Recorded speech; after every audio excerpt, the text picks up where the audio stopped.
Welcome back to Walk with TFB. Today we are joined by Brian Dubiski. Brian is a phenomenal individual, someone I've had the pleasure of talking with before. But for this conversation, we get to record and talk more about both the Union Jack Classic and the Bowls Foundation. Without further ado, Brian, welcome to Walk with TFB. Hey, thanks, Tim. I'm excited to be here. Thank you.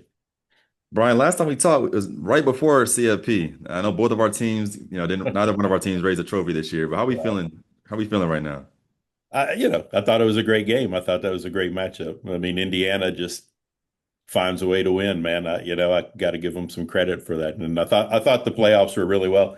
I think they either have to expand or figure out how to get the 12 best teams in the bracket. I mean, I think that was a little bit of an issue for me in the first round anyway.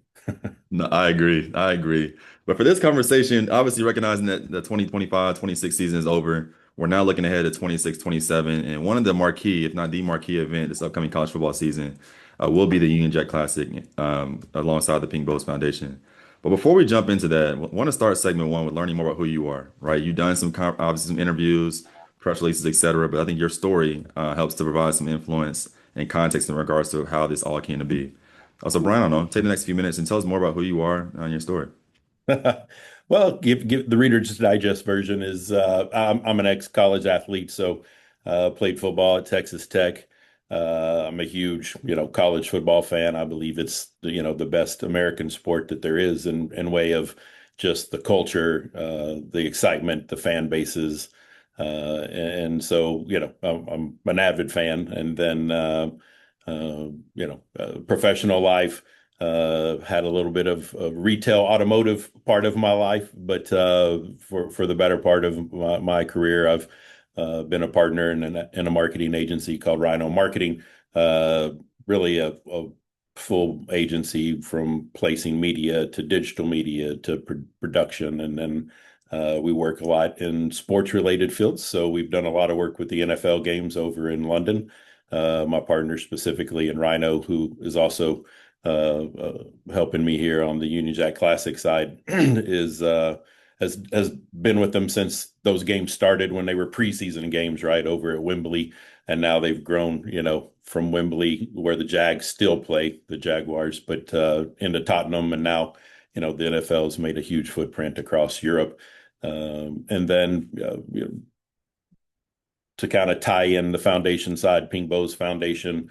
We started that approximately 4 years ago. I lost my daughter at the Travis Scott Astroworld Music Festival tragedy, one of 10 that didn't survive, and that's life changing. Things will never be the same again, and so I think my path trying to navigate my upside down world brings additional meaning and hope and joy and other things that you try to find.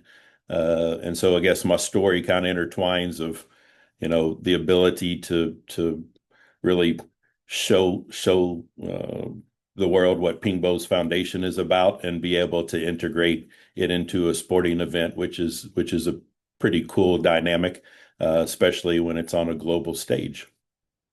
I love that. I appreciate you sharing a part of your story here with us today.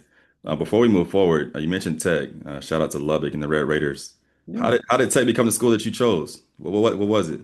Gosh, that was a long process. I had a handful of offers, and I had committed to a couple of schools and then verbally, and then ended up Hmm. kind of backing out. And as an 18-year-old, I had like three of my best friends going to Texas Tech, and really based my decision on that.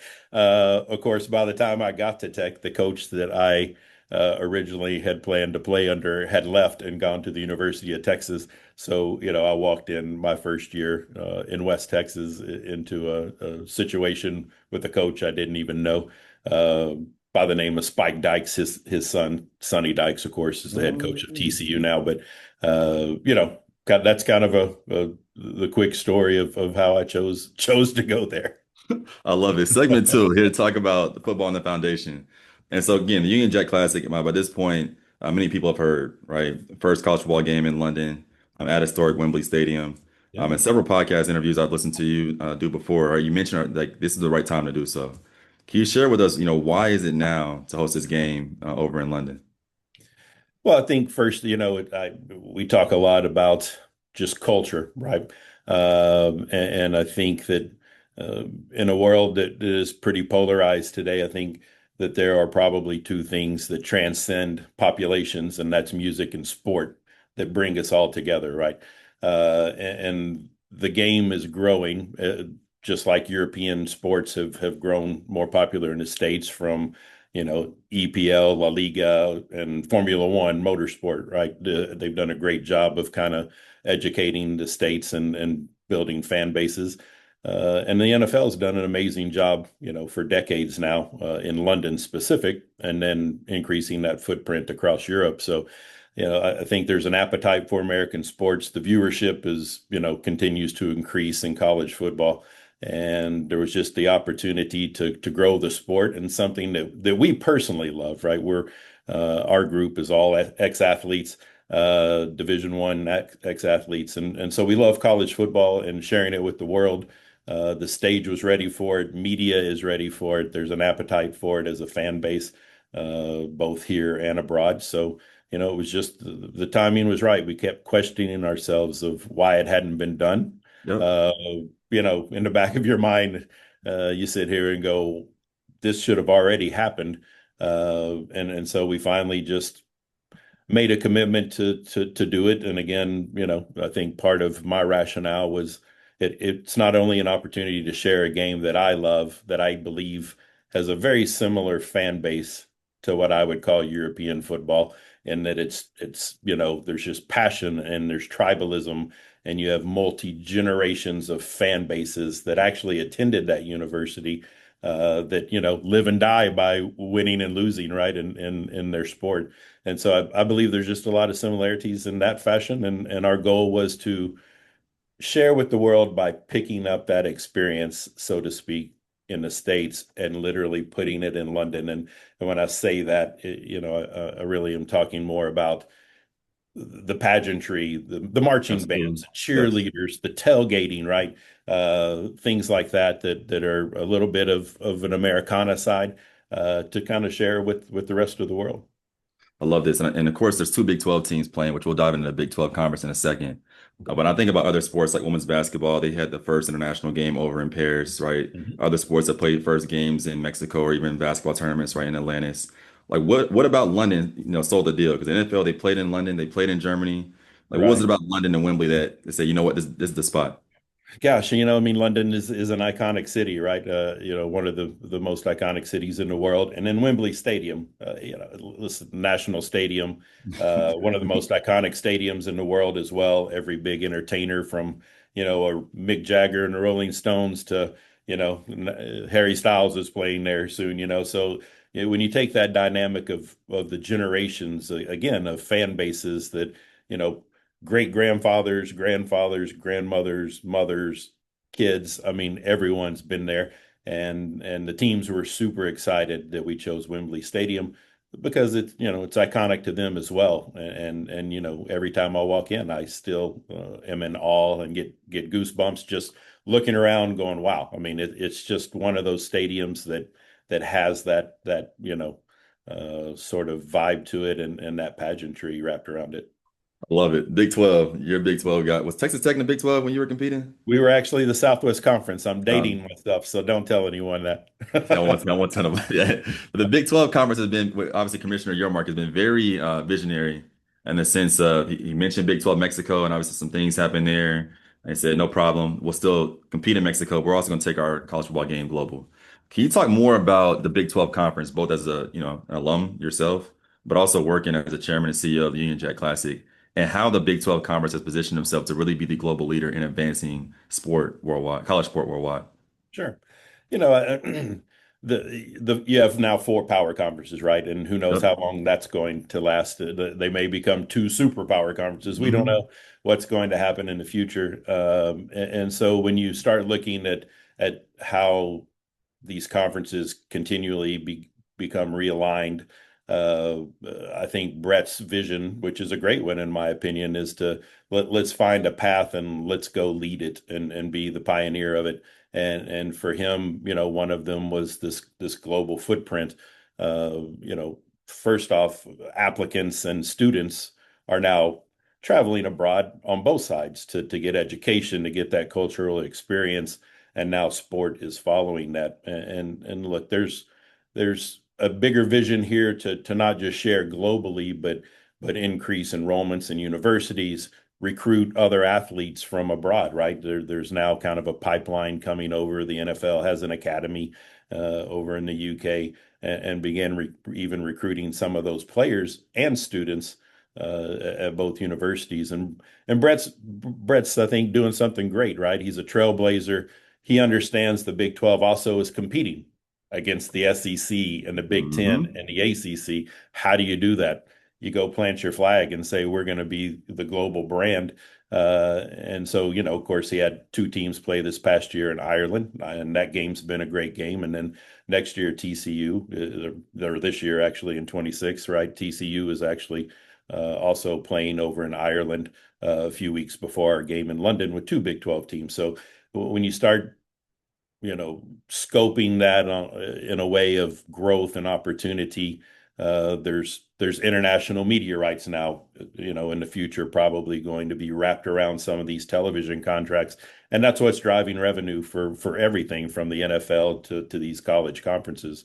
And so I think soon in the coming years, there'll probably have to be a carve out of some type of international multimedia rights for these conferences and teams, because right now you know, the contracts are primarily in place, and so there's not a lot of additional revenue generated uh, Hmm. by this. But as that appetite grows and the games grow, not just football, but Olympic sport, that we've talked about taking basketball over to London. Talked about expanding this game outside of London and taking it into other territories. Really following an NFL footprint. There are other markets that are ripe and ready for it. And so we're excited to continue to look at that as an opportunity as well. So I'm glad you mentioned this because I totally agree. I think what the Big 12 Conference is doing is amazing. I think it's the future of college sport. It is global in many ways. But I'm also thinking about, you mentioned NFL, right? They have the academy in two different places now. They have a global markets program now. 32 clubs are in the program. They've been playing games overseas. Yes, preseason is started, but now regular season. And just the other day, what's that man's name? Robert Kraft, right? He mentioned that he sees a vision where 18 games, every team's playing a game international. And I say this because the reaction when people begin to talk about American sports going global is like, whoa, whoa, whoa. It's not. So when the event gets announced, right? Like, what was the reaction around you as it relates to like, yo, like, what is Brian doing? What is he injecting us? Right, Like, right. what? Part of it was, what in the world are you doing? And the other part was like, wow, okay, cool vision. And it's the attachment to the NFL, right? They have invested millions and millions of dollars in that infrastructure and the game. We have a very good relationship with the Jacksonville Jaguars, who have still made Wembley their home stadium, whereas the other NFL games now are played at Tottenham. So, when you start looking at the partnerships of kind of what we were able to navigate through and strategically align with, the NFL wants to see this game successful. It just promotes American football. The Jacksonville Jaguars want us to have a successful event, and they're literally helping us and are truly a strategic partner from the event and the operational side itself.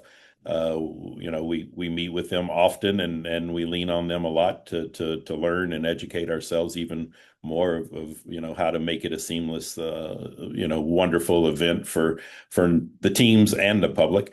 I just think it was just it was the easiest path forward. There was no reason to swim upstream. The NFL has really built the entire foundation and created an American football fan base. So can you talk more about that in particular, thinking about how your previous experiences, working in marketing, even the motor industry, right? How they prepared you or even introduced you to being able to execute this large scale, sporting event coming up. Right. Yeah, that's the difficult side, right? It's what I found is it's much easier to be a part of that event than to put on Hmm. the whole event, right? So Yes. a lot of heavy lifting, a lot of support and third party relationships, from helping us plan to, safety security issues to, event operations to logistics. I mean, college football teams are much larger than NFL teams. So even when we talk about how the NFL does it, we have to expand that. The NFL travels, I think, 55 players. The college team now travels 105 players, plus the rest of their football operations, right? Which comes to about 180. And then you start taking cheerleaders and bands. So you're talking hundreds and hundreds of people that, were flying over across the pond. A lot of the college athletes or student athletes have never been outside the country, right? So now you're dealing in passports and visas and just the logistics of getting them on a big enough plane because those guys are pretty big dudes, and making sure you have enough room on the planes and even the logistics to the buses, right? Some of those guys are big enough that you have to have special buses to carry that load and those big guys. And so, there's just a lot of detail wrapped around it, and I learn every day as we go. And again, we've got some great partners that are hand walking us through this, as really a pertinent part of this process. I'm so excited for this event to happen yeah, this year, right? 8 months, Yeah, yeah, little less than 8 months. In doing so, you're right. You mentioned taking this Americana event, all right, an experience and bringing it to another country and city, which is still mind blowing, even as someone who's been to global events. right. In order to do that, right, and growing the game, there's been competitions, right? You can do it through content, you can do it through influencers. And I believe you had some content creators, your team had some content creators come over to the States and Mhm. observe the game day experiences over at Arizona State and in Kansas. So can you talk more about that process and maybe some insights or observations that you took away from seeing these people not from the States watch Right. college football in real time, uh, Yeah, that season? it's interesting because, right, some of them were really astute in American football. Some of them actually, a couple of them played American football in the United Kingdom, which I didn't realize that American football was actually that big a sport there. There's a whole college system that has 4,000 players, and there's probably 100 universities that actually are playing college football, American football in college in the UK. But to expand on what you're saying, we wanted to get some journalists over that to give them the kind of experience from tailgating again, right? To all the way to walking into the stadium, to feeling the dynamic of the crowd, to watching the game and how it's played. And all of them are floored. Every one of them, I think what we took away was they are used to NFL games. And the NFL games are great, right? I mean, it's the pomp and circumstance. It's the Patrick Mahomes and the Tom Brady's back in the day, and these NFL players are like movie stars.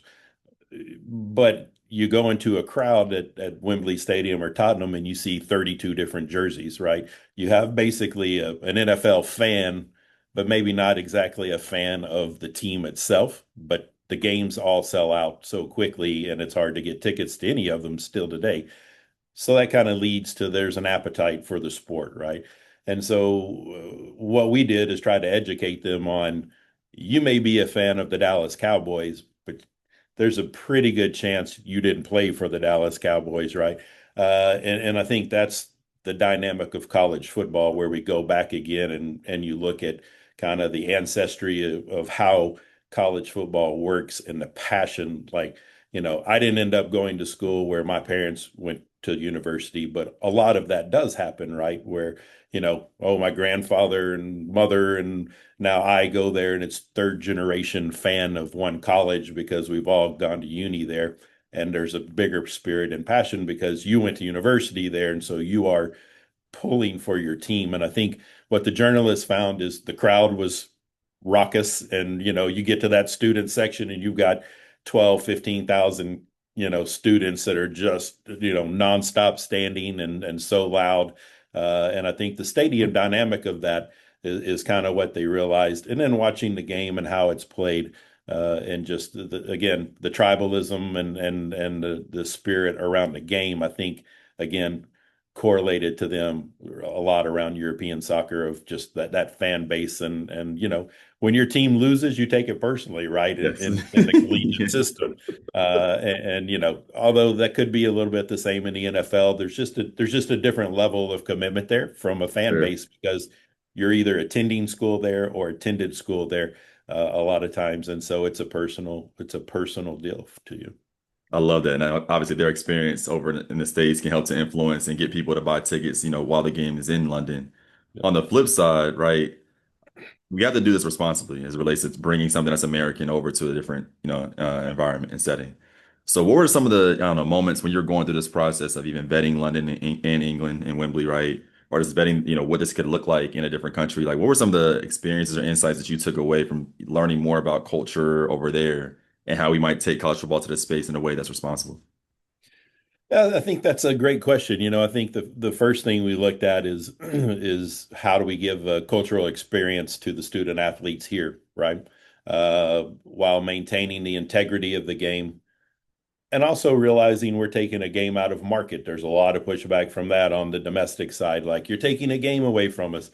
What worked well for us in this case was Kansas is totally remodeling their stadium, right? I think they got $300 million from Mr. Booth, their main guy, and which is now Booth Stadium. But so half of the stadium is basically being torn down this year to reconstruct the stadium. And so they were already going to have limited, seating and capacity there.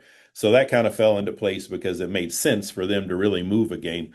Now we understand it also affects a community, right? And so we try to do the best we can to mitigate that and well the universities do, to try to make up and make sure they're taking care of their local communities, but then taking them abroad and making sure that, we are, I think, doing our best to fit in culturally around what's important, to the UK side of this equation.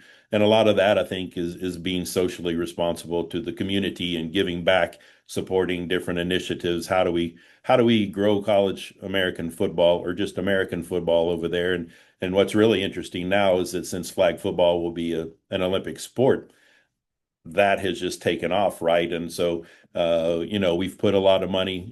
We've done a partnership with what's called BAFA, and that's the British American Football side of things, and they are literally the governing body of American football over in the UK.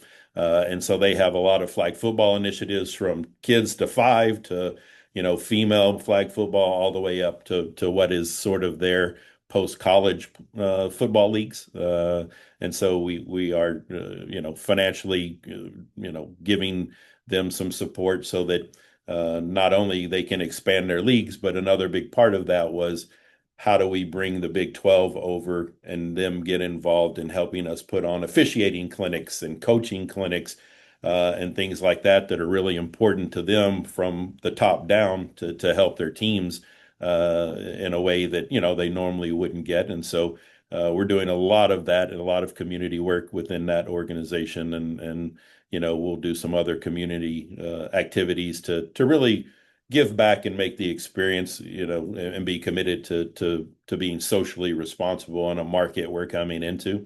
To make sure we're doing the best we can and put our best foot forward to support some needs in areas that we want to focus on.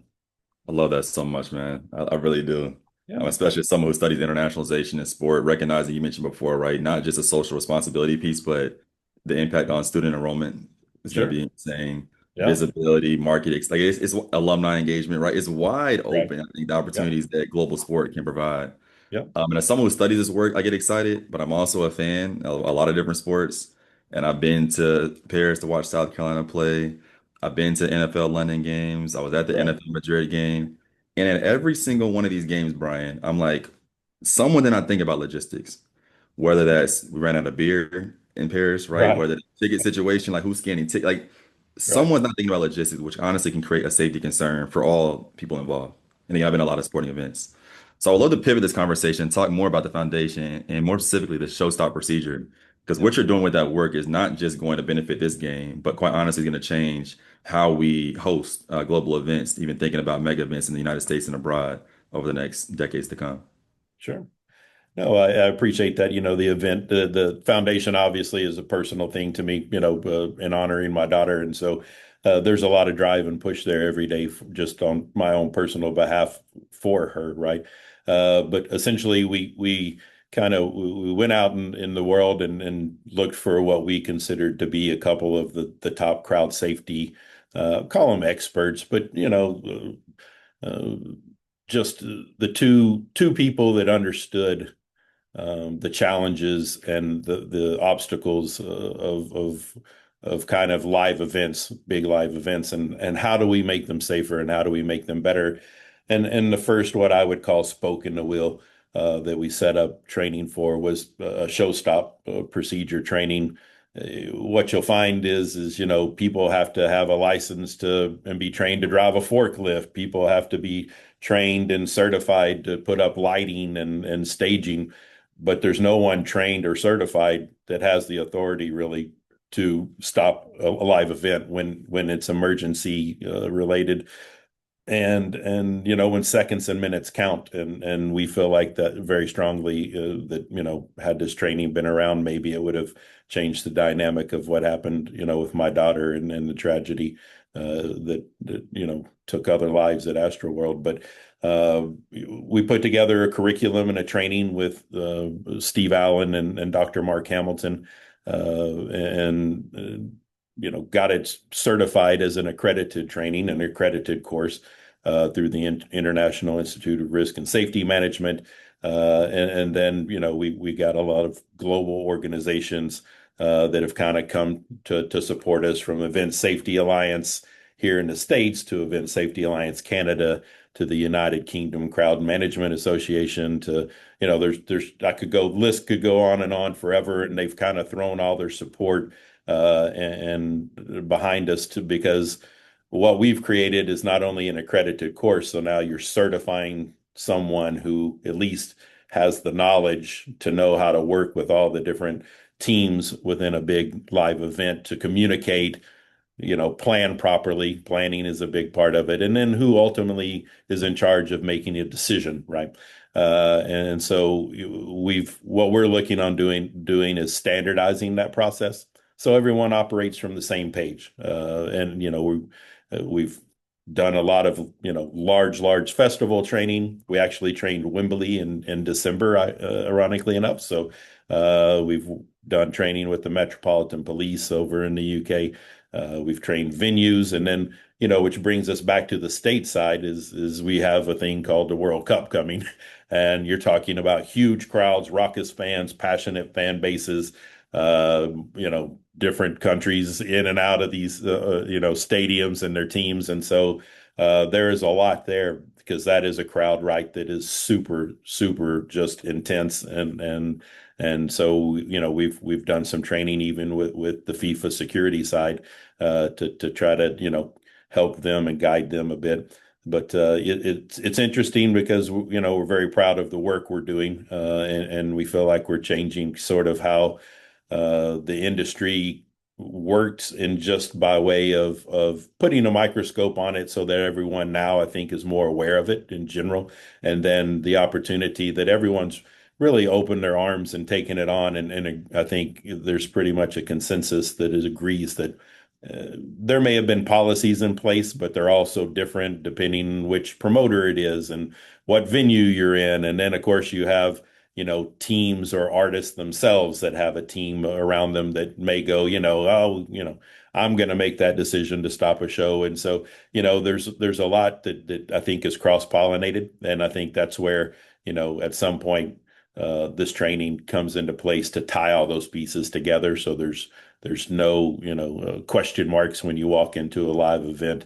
And I believe we've been making an impact, if not have already saved lives just by education and training. No, absolutely. I mean, it's definitely needed. I think a global gap, to be honest.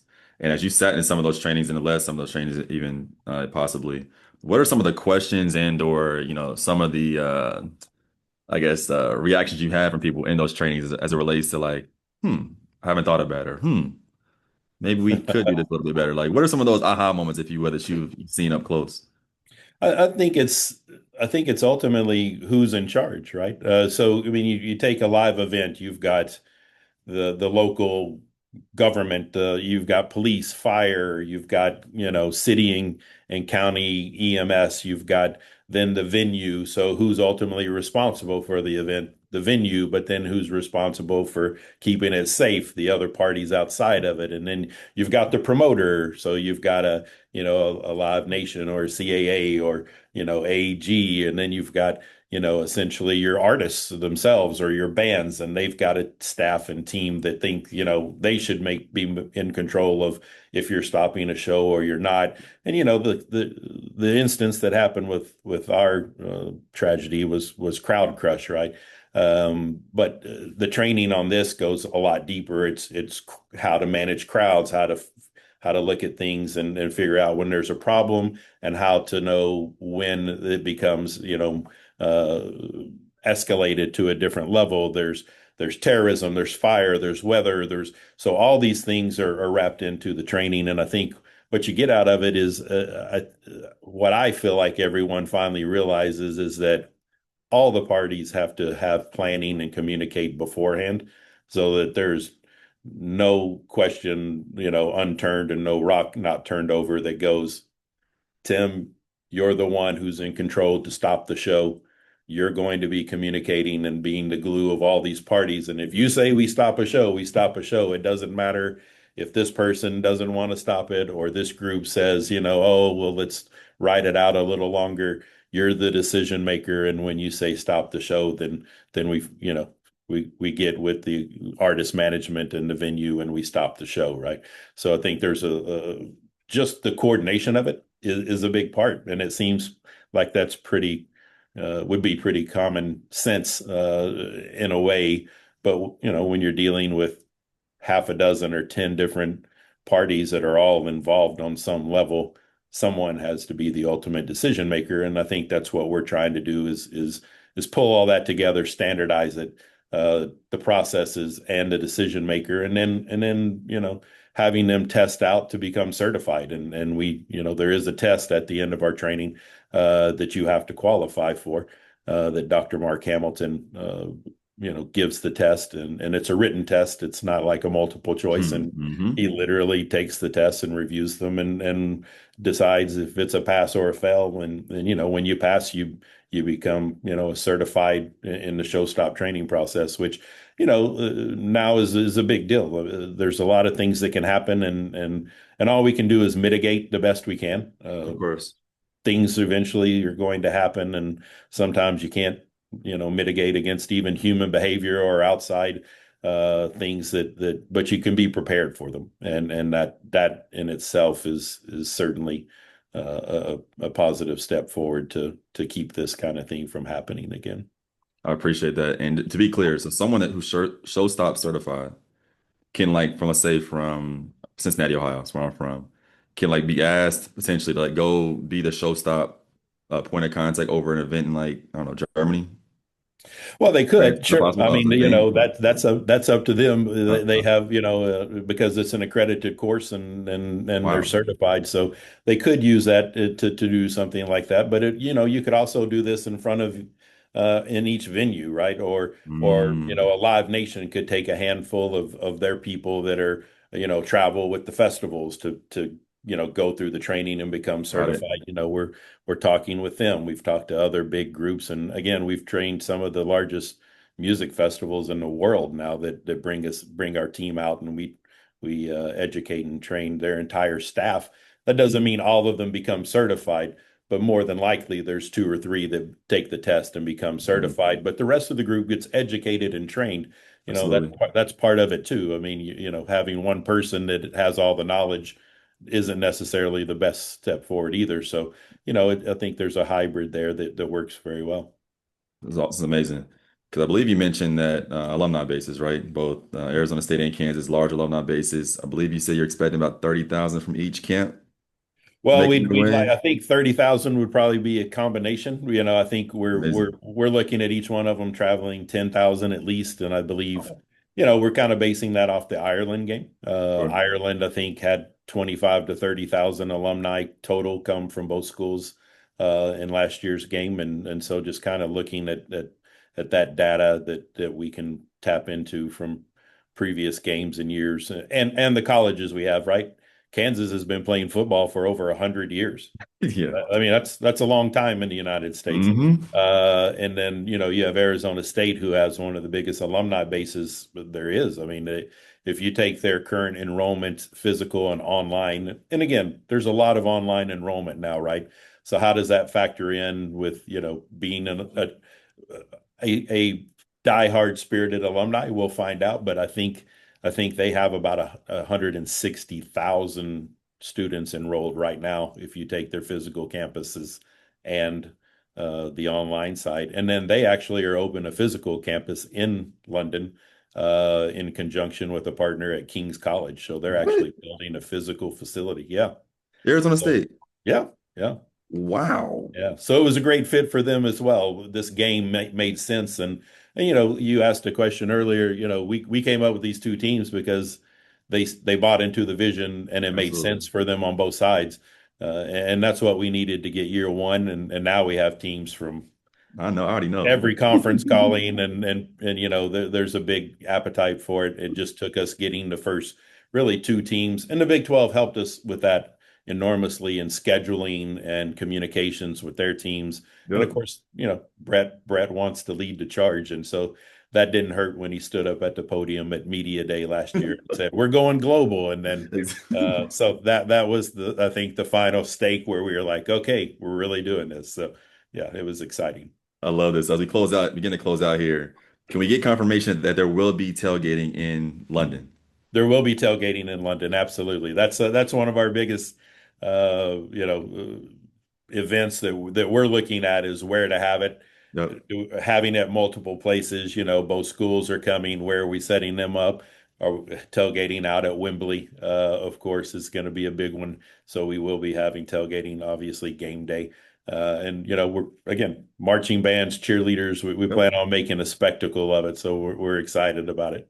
I love it. Can you also talk about Adidas partnership, right? Because both schools are Adidas schools, Adidas for those international Yeah. or Yeah. non-US, right? In Germany. Can you talk about the Adidas influence here as well? Right. Yeah, no, it's going to be interesting, just the uniforms, and I think the College Football Hall of Fame has even asked us for the uniforms to put in, being historic in the first game ever Mhm. in London and at Wembley. But Adidas is a big part of it. Two Adidas schools, which who would have thought? And so we're working on multiple events with them. We'll probably have something, I think, at their flagship store on Oxford Street, and looking at doing an event there. And then, they have some other ideas, I think, with the schools that they're working on as well. But there'll be a Mhm. big part and a big integration into this because there's so much the uniforms, the merch, the event side of it, and they're excited to have two Adidas teams doing this. It just kind of fell that way, so may not ever happen again. So I think they'll take full advantage of it this year. Especially IU just won a national championship. I mean, Right, Adidas is on right. the up and up right now. Yeah, yeah. You're doing a lot, and again, I'm sure it's hit you at different points, and maybe not, but hope it doesn't, take until after the game or you're sitting at the game to really let it all sink in. So as you're going through this process, one question I have for you is like, what are you learning about yourself, right? Because it's requiring a lot of you and from you to pull this off. But like, Right. as you think about your own self, like, what are you learning about yourself during this process? That I learn every day, and there are amazing people around me that I have to support this event. And again, I jump in as a team. I think what we've learned is everybody does everything. I may be the CEO, but I can tell you I was in Canva the other day making a digital banner that we needed immediately to try to put somewhere, and here I am, being the creative artist, instead of passing that on. But I think Yeah. what that teaches me is you all pull the rope from the same side. It doesn't matter what needs to be done. You learn every day. You never know it all. And I'm enjoying that part of the experience. I know what I'm really good at and what I excel at, and then I know the parts that I don't. But I learn every day, and I want to learn more about the whole event side, logistics side, and this is it's a big undertaking, taking two teams across the pond to put on a game in a 80, 90,000 seat iconic stadium, and entertain alumni, and make it an experience for the student athletes, which again we're putting on big culture experiences for them so that they can see, London and enjoy the time while they're there on top of having a conference football game. So how do you balance all of that? But for me, I think I wake up in the morning going, wow, like this is amazing. And also, wow, I don't have enough time in the day to Mm, figure all this out. And so, just keep putting one foot in front of the other and you do whatever it takes. At the end of the day, nobody's sitting behind their desk and doing one job or focused on one thing. There are days we have to do that to keep moving forward. But I think outside of that, you're just, you're reaching into multiple buckets and picking up pieces where they need to be picked up and get executed and done. I love this. Segment three. How can I and how can our podcast community, the Walk with TAB community, best support you in this Gosh, work? you know, promotion, talking about the game, just, increasing awareness about, American college football, whether that's here or abroad. And of course, you're always welcome to buy tickets, which is great Hmm. if you want to go to the game at unionjackclassic.com. And, I think we have an exclusive multi-year deal with Wembley, so we're not going anywhere. This is not a one event and we're walking away. And I think that's where we, as we talked early, socially begin making a true impact in the communities over there, and increasing awareness and education about American football and then other sport. And then secondly, for the foundation side, sure, uh, volunteering, spreading the Hmm. word, uh, Hmm. you know, donations, anything at pinkbowsfoundation.org is our foundation website, and you can learn more by going there.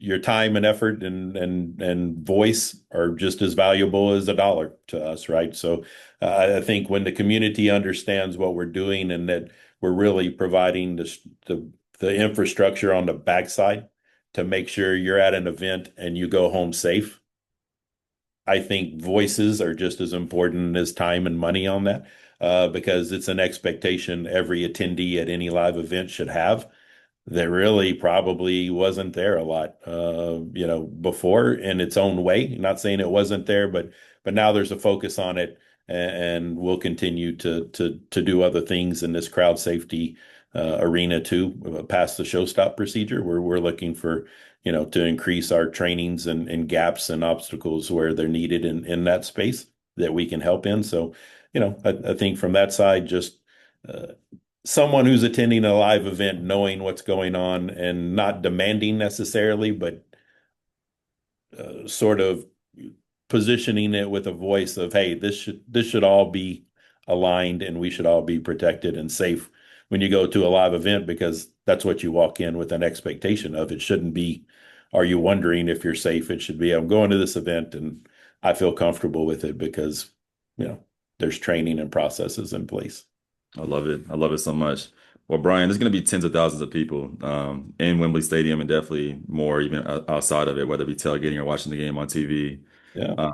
I will go on a limb and say I'm probably your number one fan as it relates to what Okay. you're doing, because the internationalization of sport, I feel so deeply passionate about this and how you're thinking about not just the game, safety, social responsibility, cultural experiences, enrollment is like Yeah. everything I've ever dreamed of, either in a paper, and or aloud. So thank you so much for taking time to speak with me today more Thank about. you. You hop on a plane and come over and be my guest. I'll put you a seat right next to mine and take care of you. I'd love to have you there.